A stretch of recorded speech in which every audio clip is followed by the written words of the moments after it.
कमलायतलोचन लोकपते विजयी भव वेङ्कटशैलपते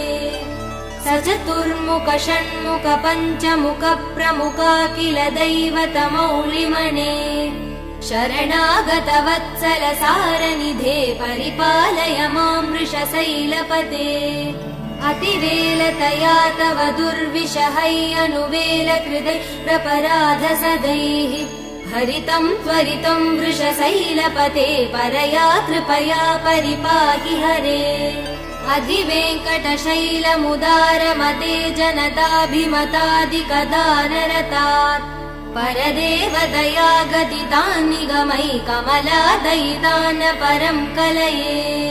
कलवेणुरवावसगोपवधू शतकोटिवृतात् स्मरकोटिसमात् प्रतिवल्लविकाभिमदात् सुखदात् वसुदेव